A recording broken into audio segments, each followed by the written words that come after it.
The first thing Maya noticed was the smell. Not the normal dusty attic smell that clung to old boxes and forgotten clothes. This was sharper, like damp paper and something metallic hiding under it. She paused on the top step, one hand on the railing, the other resting on her belly like she could steady the baby with her palm. Below her, the house was quiet. Too quiet. Ali had left early for work, promising he would be home by sunset. He had kissed her forehead and told her, like he always did, to take it easy. But the baby's room still had bare walls. The crib was still in pieces in the box. And last night, cold air had slipped through the ceiling like it was looking for a place to sleep. Maya had stared up at the attic door from her bed and thought, if I do not fix this, who will? She did not think of herself as stubborn. She thought of herself as practical. She was 7 months pregnant, yes, but she was also the kind of person who paid bills on time, folded laundry the same day, and refused to let small problems grow into big ones. The attic insulation was a small problem, she told herself. A weekend job at most. Now it was Tuesday, and she was standing at the attic entrance with a flashlight in one hand and a mask in the other, listening to the house breathe. She pulled the ladder down fully and climbed, careful and slow. The wood creaked under her. The baby gave a soft kick, like a reminder. Okay, she whispered, as if the attic could hear her. We do this gently. When she pushed the hatch open, cold air brushed her face. Her flashlight beam sliced into the darkness and landed on thick pink insulation spread between wooden beams like a blanket someone had left unfinished. There were boxes too. Ali's old school books. A broken fan. A plastic tub marked winter with a fading black marker. Maya crawled onto the boards and sat back on her heels. The attic roof rose above her like a dark triangle. Dust floated in the light like tiny snow. She had watched 2 videos the night before. The men in those videos made it look so easy. Pull out the old insulation, check for leaks, lay down the new rolls. Smile for the camera. Maya did not smile. She began. At first, it was just work. She lifted pieces of old insulation into a thick trash bag. She moved slowly, breathing through the mask, taking breaks when her back complained. She drank water from a bottle she had placed near the hatch. Minutes turned into an hour. Then, another. A small ache formed behind her shoulders, but she kept going. Her thoughts wandered to the baby's name list on the fridge. To the soft yellow paint she wanted for the nursery. To Ali's laugh when he tried to assemble furniture and always put the pieces backward. She was tugging at one stubborn section of insulation near the far corner when the air changed.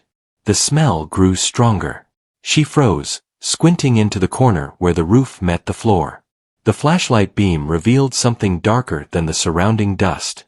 A stain on the wood, maybe, or dampness. Maya crawled closer, inch by inch. The insulation here was thicker, packed tight as if someone had pushed extra pieces into the space. She reached out and pressed her fingers into it. It felt lumpy, uneven. That was strange. Insulation should not feel like that.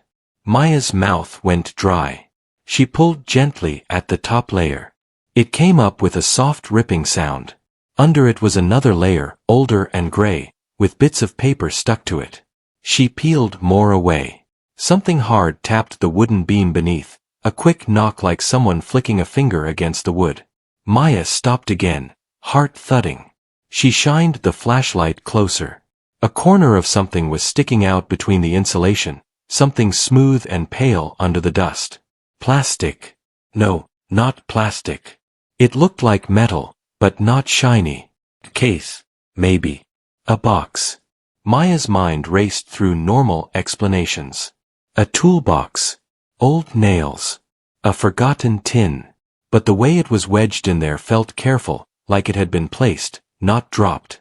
She shifted her weight, trying to keep steady. Her belly pressed against her thighs, reminding her that she could not move like she used to. Still, she reached in. Her fingers touched the edge of the object. It was cold, even in the attic heat. She pulled. The insulation resisted like it did not want to let go. Maya tightened her grip and tugged again. Something snapped free. And then it happened so fast she did not have time to think. A small shower of dusty fibers fell from above, sprinkling her hair and shoulders. The insulation shifted. The hard object slid out, hit the beam, and dropped toward the boards. Clang. The sound was louder than it should have been. The attic seemed to hold its breath. Maya's chest tightened. She stared at the thing lying near her knee.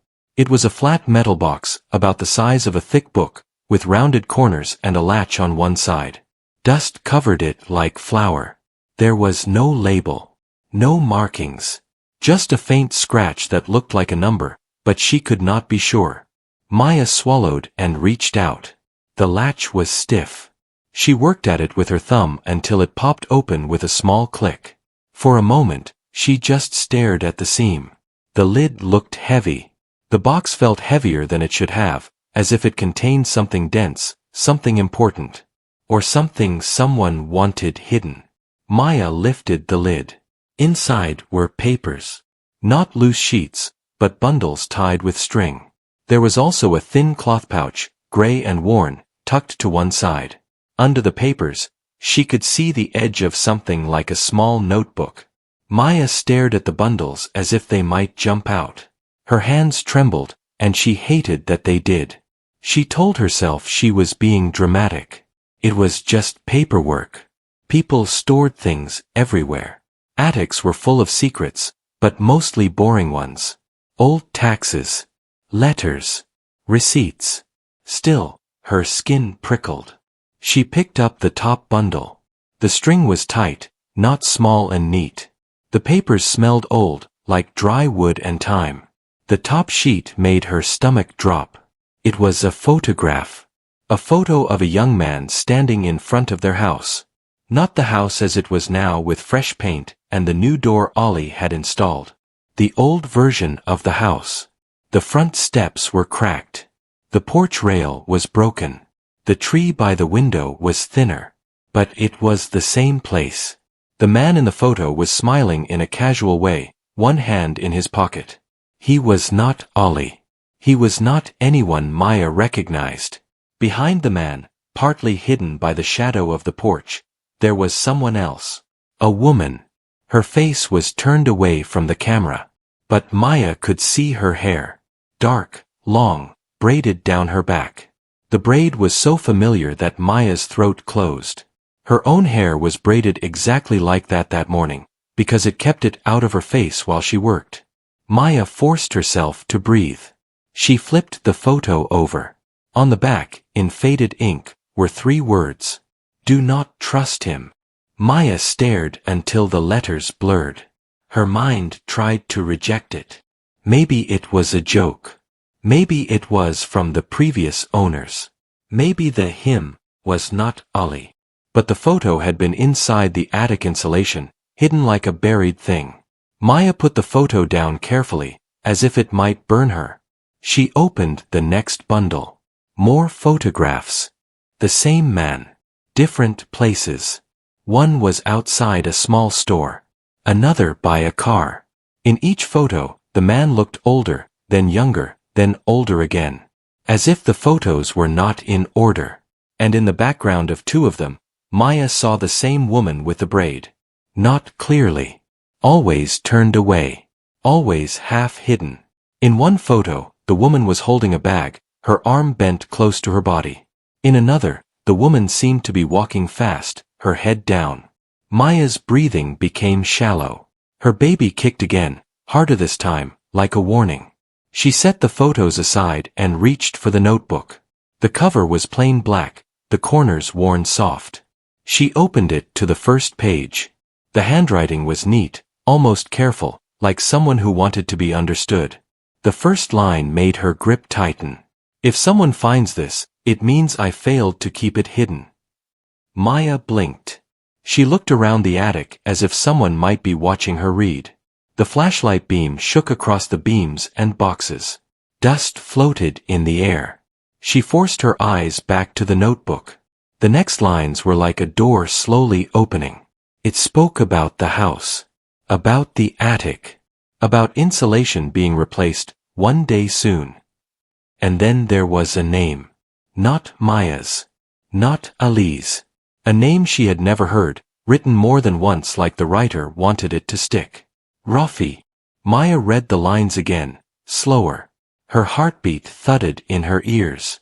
Rafi was described as charming, helpful, the kind of man people trusted quickly, the kind who offered to carry heavy things, who smiled wide and spoke softly. Maya's fingers tightened around the notebook until her knuckles hurt. Ali was charming too. Ali was helpful. Ali did carry heavy things. Ali did smile wide. But the name was not Ali. Was it? Maya flipped pages, her breath catching.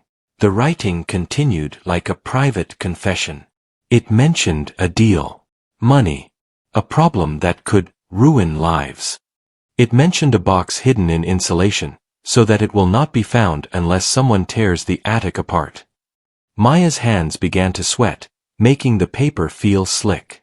She stopped turning pages when she saw a date. A date that was only 3 months old. Her head snapped up. 3 months ago, Maya and Ali had already been living here. 3 months ago, Ali had painted the living room. 3 months ago, Maya had found out she was pregnant. She stared at the date like it was wrong. It could not be. The notebook could not have been written recently. It looked old. The cover was worn. The pages smelled like time. But the date was clear. She read it again. Then she noticed something else. There was another date below it. 1 week later. Then another. The notebook had been updated. Her breath hitched. This was not some old secret left by a stranger from years ago. This was current. Maya's mind filled with 1,000 questions, sharp and wild. Who wrote this? Why hide it in her attic? Who was Rafi? And why did the photo say, "Do not trust him"? A soft sound drifted up from downstairs. It was faint. A click. Then another. The front door. Maya froze, listening. Ali had said he would be home by sunset. It was not sunset yet. Her heart hammered as she glanced at her phone. The screen showed the time and a missed message from Ali sent 10 minutes ago. Running late. Be home soon. Soon. Maya's throat went tight. She looked at the open metal box, the photos, the notebook. She looked at the insulation she had torn away, the gap now obvious in the corner. If someone came up here, they would know she found it. Another sound. Footsteps. Not heavy. Careful steps, as if someone was trying not to be loud. Maya's body went cold. She snapped the notebook shut, hands shaking. She shoved it into the metal box. She piled the photos on top, tied bundles half badly, not caring about neatness anymore. She closed the lid, pressing until the latch clicked. Her mind screamed one thought. Hide it, hide it, hide it. But where? The insulation had been moved. The corner looked disturbed. There was no time to make it perfect. The footsteps below moved closer, toward the stairs. Maya swallowed hard. She grabbed the metal box and crawled quickly to the nearest plastic tub. The winter one. Her fingers fumbled with the lid, and she almost cried out when it caught. She forced it open and shoved the metal box inside under old scarves and a faded coat. She slammed the lid back on. Then she turned off the flashlight. Darkness swallowed the attic. Maya stayed still, breathing through her nose, listening. The stairs creaked. A pause. Then a voice, muffled through the attic hatch. Maya. It was Ali's voice. But the way he said her name was different. Tighter. Like he already knew she was there. Maya pressed her hand to her belly. The baby was quiet now, as if listening too. Ali's voice came again, a little softer, too calm to be normal. What are you doing up there? Maya's mouth opened, but no sound came out. In the dark, she could not see the corner where the insulation had been disturbed. She could not see the tub where she had hidden the box. She could only hear Ali's breathing through the hatch, waiting. And in that waiting, Maya understood something that made her blood turn cold. Whatever she had found, it was not meant for her. And someone expected her to find it. Maya forced her voice to work.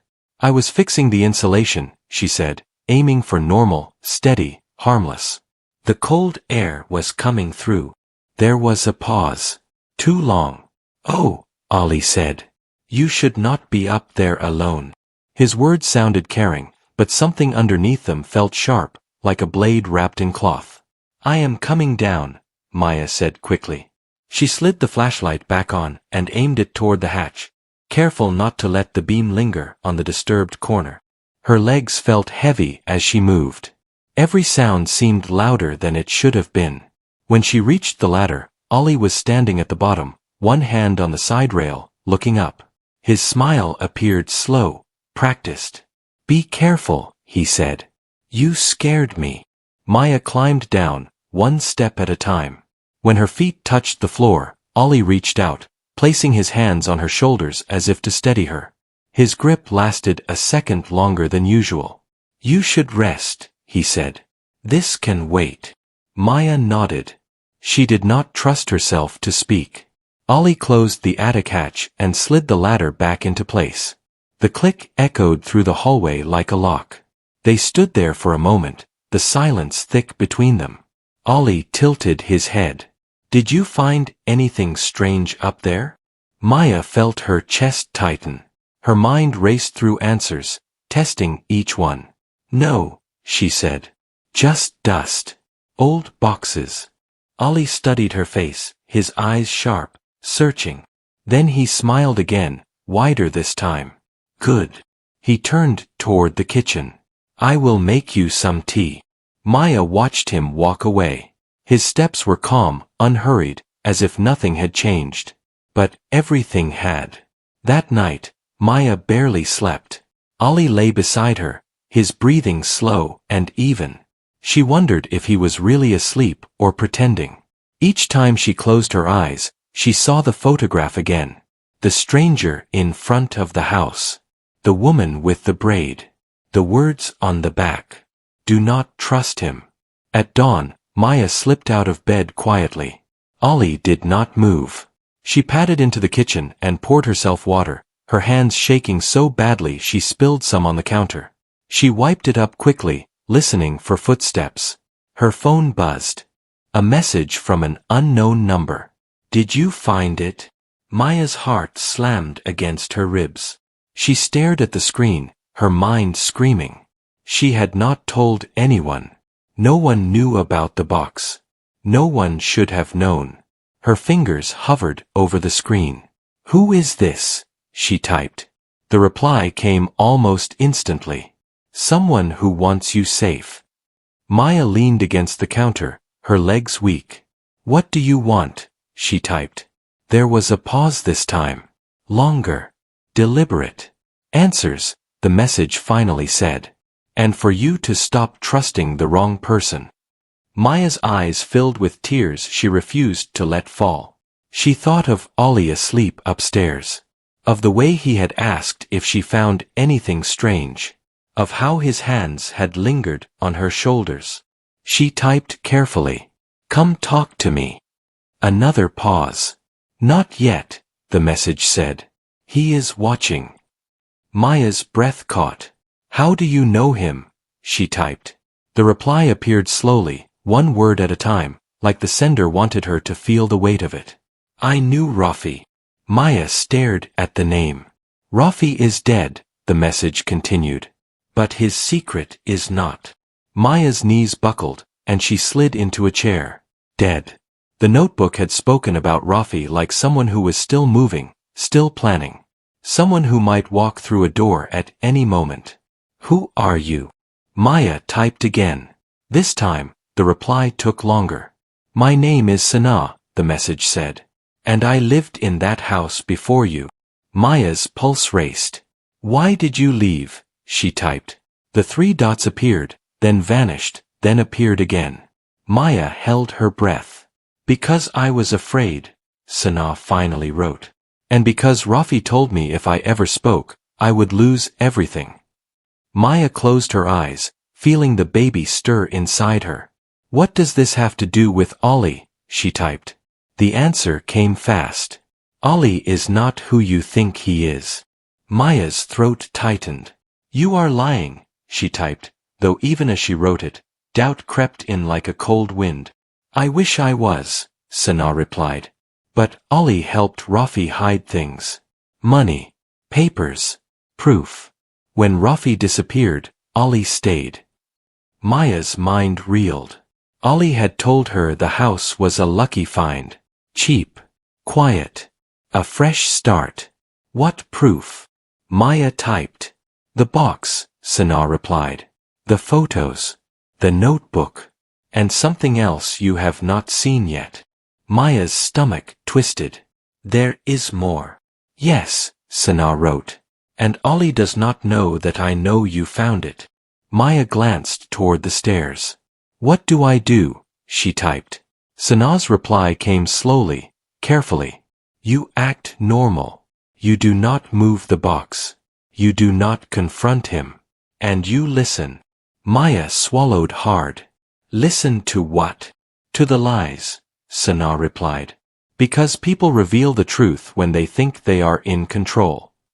The sound of footsteps made Maya jump. Ollie was coming down the stairs. She locked her phone and slid it into her pocket just as he entered the kitchen. Morning, he said, smiling. You are up early. Maya forced a smile. Could not sleep. Ollie poured himself coffee. We can finish the attic together this weekend. Her heart pounded. Okay, she said softly. Ollie watched her for a moment, then leaned down and kissed her forehead. You worry too much, he said. Everything is fine. But his eyes were not warm. That afternoon, Maya pretended to nap while Ollie worked in the garage. She listened through the open window, memorizing the sounds of his movements. She noticed things she had ignored before. How he always locked the garage door, even during the day. How he took phone calls outside. When Ollie left to run errands, Maya moved quickly. She climbed back into the attic, her pulse roaring in her ears. She opened the winter tub and lifted the metal box out. Her hands shook as she opened it again. This time, she searched carefully. Under the notebook, she found a thin envelope taped to the bottom of the box. She peeled it loose. Inside was a small key and a folded piece of paper. The paper held only one line. Storage Unit 17. Maya stared at it. Her phone buzzed again. A new message from Sana. You found the key. Maya's breath caught. Yes, she typed. How do you know? Because I helped hide it, Sana replied. Before I ran. Maya felt dizzy. What is in the unit? She typed. Everything Ollie thinks is gone, Sana answered. And everything he will do anything to protect. Maya pressed a hand to her belly, feeling the baby move. What if he finds out? She typed. There was a long pause. Then Sana replied. He already suspects. That is why you must decide fast. Decide what? Maya typed. Who you are protecting, Sana wrote. Your husband. Or your child. The words burned. Maya closed the box and hid it again, her mind racing. That evening, Ollie came home earlier than expected. We need to talk, he said, his voice tight. Maya's heart dropped. He gestured toward the living room and sat across from her, his hands clasped. I have been thinking, he said. About money. About our future.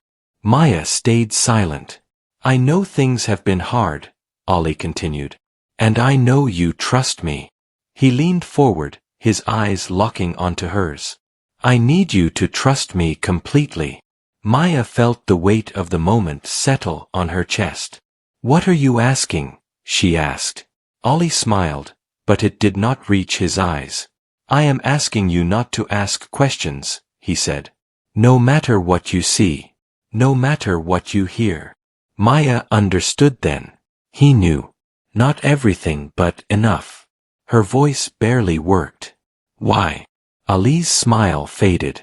Because some secrets, he said quietly, are meant to stay buried. Maya looked at him, really looked at him, and realized she did not recognize the man sitting across from her. That night, as Ollie slept, Maya lay awake, her hand on her belly, her mind fixed on one place. Storage Unit 17. And she knew one thing for certain. If she went there, nothing would ever be the same again. Maya did not sleep that night. Ollie lay beside her, his back turned, his breathing slow and deep. She watched the rise and fall of his shoulders and wondered how long he had been practicing that calm. How many times he had looked her in the eyes and chosen silence instead of truth. When the sky outside the window turned pale, Maya made her decision. She moved quietly. She dressed in loose clothes, slipped on her shoes, and packed a small bag. Inside it, she placed the metal box, the notebook, the photos, and the key. She hesitated, then added her phone charger and a folded blanket. She paused by the bed, looking at Ollie one last time. "I am protecting our child," she whispered, though she did not know if she was saying it to him or to herself. She left the house before the sun fully rose. The storage facility sat on the edge of town, a long row of metal doors behind a tall fence. The place felt empty and exposed at the same time. Maya parked and sat in the car for a moment, her hands gripping the wheel. Her phone buzzed. A message from Sanaa. "Are you there?" "Yes," Maya typed. "Be careful," Sanaa replied.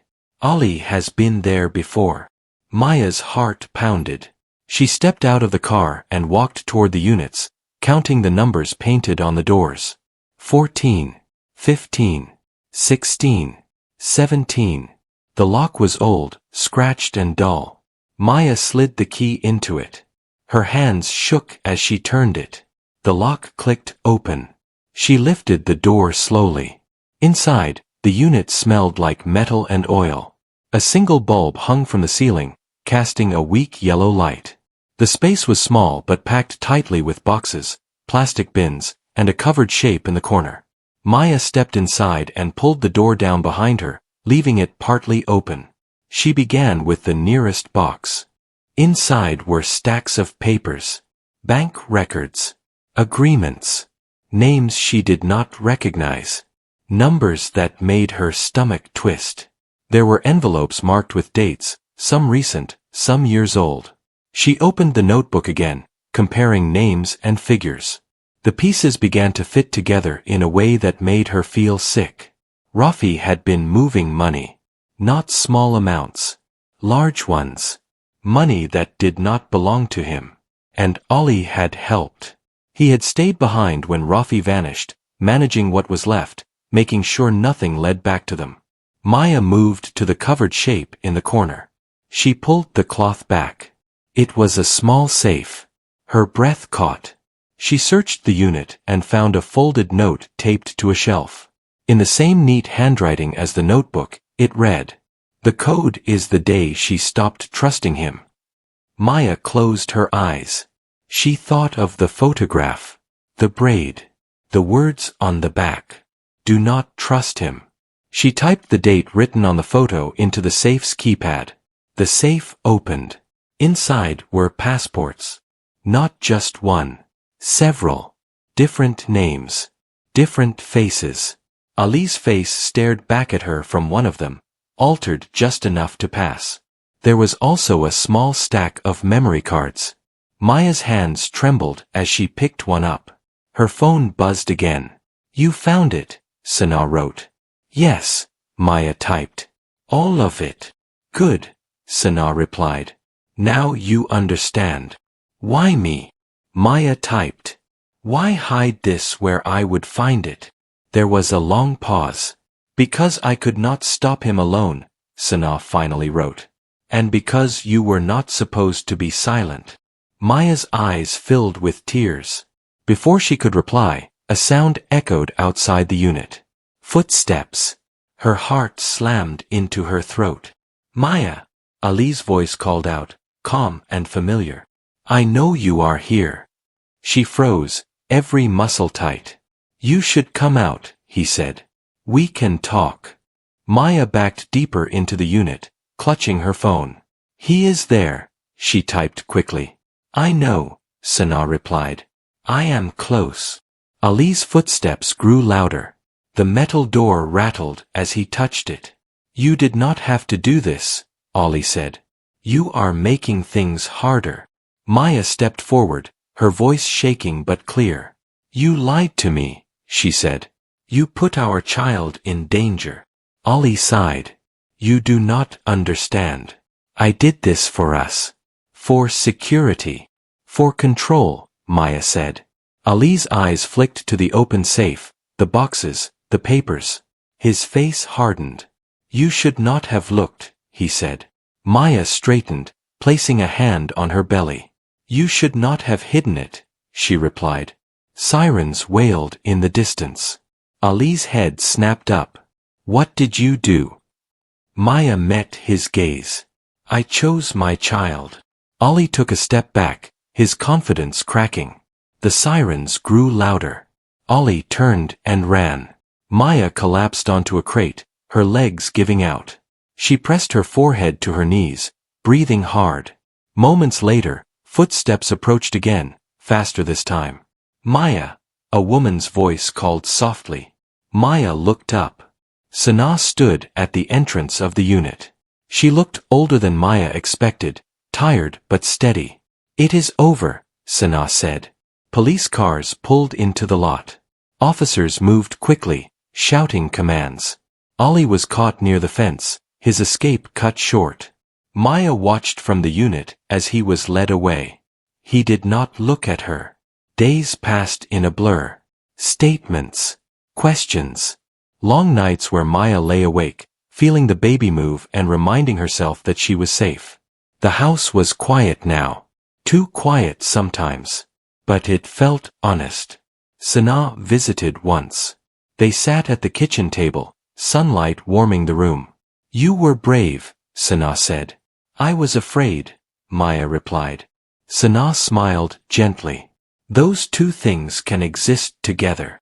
When the baby was born, Maya held her close and whispered promises of truth and safety. The attic insulation was replaced properly. The house was repaired. The secrets were gone. And for the first time since that strange smell in the attic, Maya breathed freely. Because some things, once exposed to the light, lose all their power.